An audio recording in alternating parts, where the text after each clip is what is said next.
Hello friends! So today we are going to be talking about how fear shows up in recovery. Hello friends! So today we are going to be talking about how fear shows up in recovery. I don't know about you, but when I was in recovery, I remember hearing the concepts of fear of weight gain, fear of unrestricted eating, fear of certain foods, fear of fullness, and thinking, I don't think I'm frightened. I don't feel scared. And I actually think this is probably more common than maybe I believed at the time. I think when I was in recovery, I felt that that was something other people were experiencing, that maybe I wasn't frightened, and where I might be able to identify fear at some points, lots of the time I just didn't relate to this concept of fear of those things. And I think something's really important is to recognise that fear can show up in a myriad of different ways. I want to break this down today into kind of three key components, and that is fight, flight, and freeze. These are three of the kind of common ways in which the body goes into a stress response, a fear response. And I do think that when we break it down like that, it can be easier to recognise where fear is showing up. So first of all, we'll start with fight. This is how fear can show up in the form of a fight style response. So, anger. Feeling really angry about something. Could be that someone's made a suggestion, it could be that you've come around to the point of action taking and suddenly you recognise this ball of rage within you. That absolutely can be an example of fear showing up. Also, frustration. Frustration and snappiness. Someone makes a suggestion, someone asks, would you like to go and do this? Someone said, would you like some of these? You go to do something and you just recognize this kind of frustration within yourself and this snappiness. Maybe you are making something, maybe you are picking something and you recognize you start being snappy with those around you, or just snappy in your actions. That absolutely can be an example of fear showing up.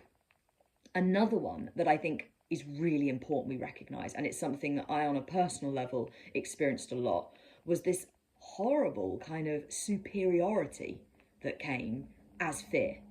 And what I mean by this is I recognised that I had this response at times when I was in recovery, when I was struggling with my eating disorder, of superiority.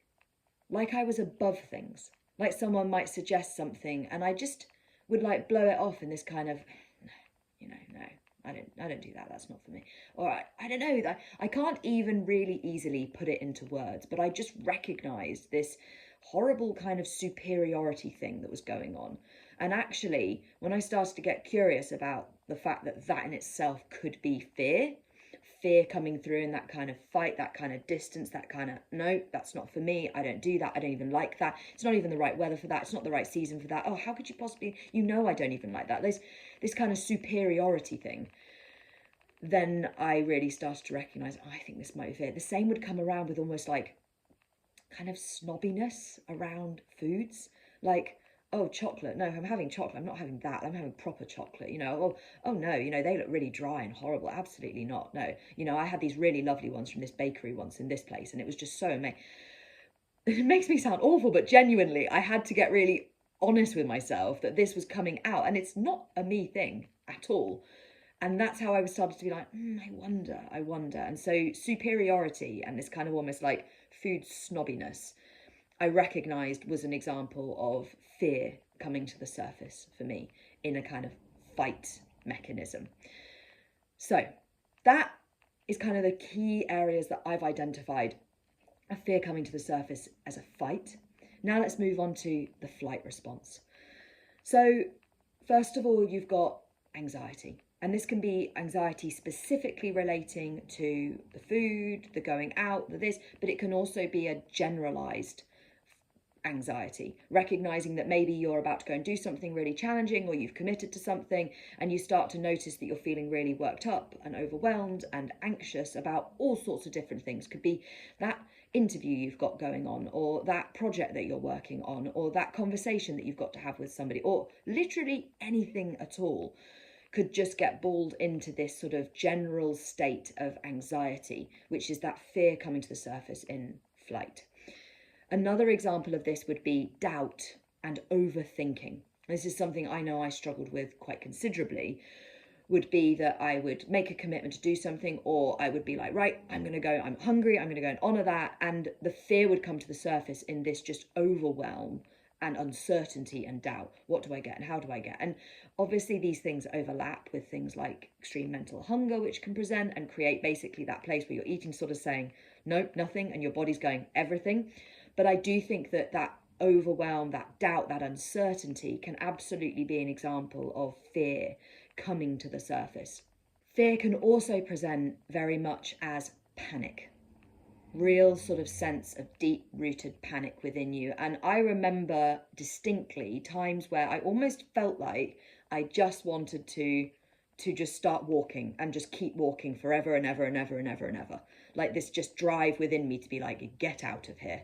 Whether it was that I'd gone out with friends to a certain place, whether it is that I'd actually come to the point of doing on something that I had quite a lot of resistance around, there could be this real sense within me of like, and that very much, that panic, that drive to kind of get away, to avoid, that's very much an example of flight in terms of fear. And another would be the knee-jerk nose. That is a classic example of fear coming to the surface in recovery. That drive you have to just blurt out a no before you've even contemplated it, before you've even uttered any idea to yourself of, do I want to do this? Do I like that thing? Would I be interested in this? It's just no. That knee-jerk no response that comes, that is absolutely 100%, that is fear talking there. That you that goes, someone says to you, what would you like? No. Oh, no, thank you. And it may be a blunt no, it may just be a stream of some kind of, oh no, well I just did this, and oh I had something earlier, or I had this, and oh I'm having that later, I'm going out here. Could be anything, but it's that knee jerk, no thank you, no, not for me, not today, not today, whatever it is. That absolutely is an example of fear coming to the surface again. Now the one that I want to move on to now is something that kind of goes between the flight and the freeze, and this is something I called analysis paralysis. So this is that place where the flight style fear is present in terms of the overwhelm, the overthinking, but then you also have the freeze element that we're going to be moving on to shortly. And this is that analysis paralysis, that place where you've got all of those different things going around, all those options, the thoughts are going all over the place, and then you just almost find yourself frozen to the spot, either literally or just mentally, like a kind of rabbit in the headlights. That is what I call analysis paralysis. And that sensation within you, that is absolutely an example of fear. Another example of freeze in the context of fear is where you experience this sensation of a wall or a block or a just no. And actually, I think that this was probably one of my most prevalent fear experiences in recovery. And when I recognised that this was fear, it helped a lot in me understanding how much fear was present and how often fear was showing up. It would be those moments where maybe I was going to do something, maybe someone was offering something, maybe I'd kind of made a commitment that I was going to change some kind of behaviour. And when it came to the point of doing, it was almost like there was just this brick wall right in front of me. I couldn't fathom it. I couldn't make sense of it. I couldn't describe why. There was no logic necessarily that I could have talked through. It was just a no. It was just a block, just a wall. And it felt very much like I don't really know why, but just no. And I would often use words like, oh, I can't. And whether that was to somebody else or just within myself, I'd have this feeling of like, I just can't do that. And again, I wouldn't necessarily be able to make any sense of why. It wouldn't make logical sense. Fear doesn't. But it would just feel like this wall, this block, this no. And that absolutely is an example of fear showing up in a freeze style response. Now, the final one that I want to talk about is the idea of feeling really vulnerable. And this, I wasn't exactly sure which of the categories to kind of put it in, but I have put it into this freeze area because I think it almost would come either on its own around kind of a freeze, or on the back of the analysis paralysis, or on the back of those walls where maybe I recognized that wall sensation, that resistance, and then I kind of thought, no, I've got to do this thing, I have to do it. And I'd sort of push a bit into it, and I'd suddenly experience this wave of intense vulnerability. I can't describe it in any other way than that. Just suddenly would feel so incredibly emotionally vulnerable. Like I needed someone to just sweep in and give me an enormous hug and be like, it's all going to be okay, don't you worry.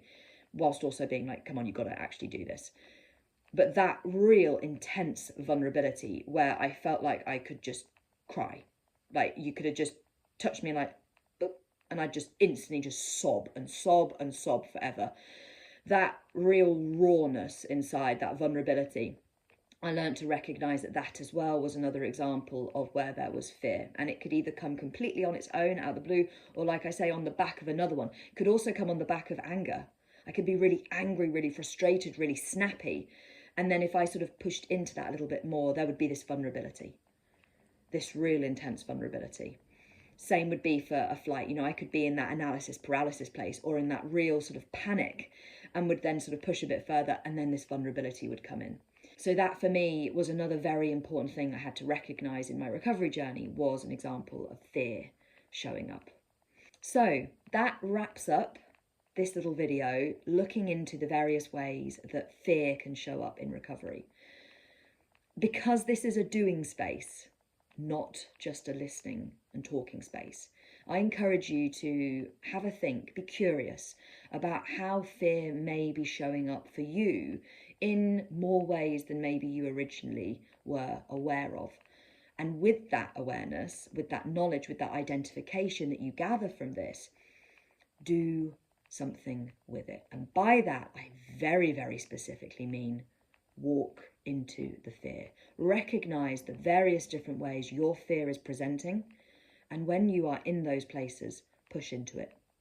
Go into it. Walk into the fear. Do the thing that creates the fear. Feel the fear and do it anyway. With that, I'll wrap it up. Thank you so much for listening, and I look forward to speaking to you very soon.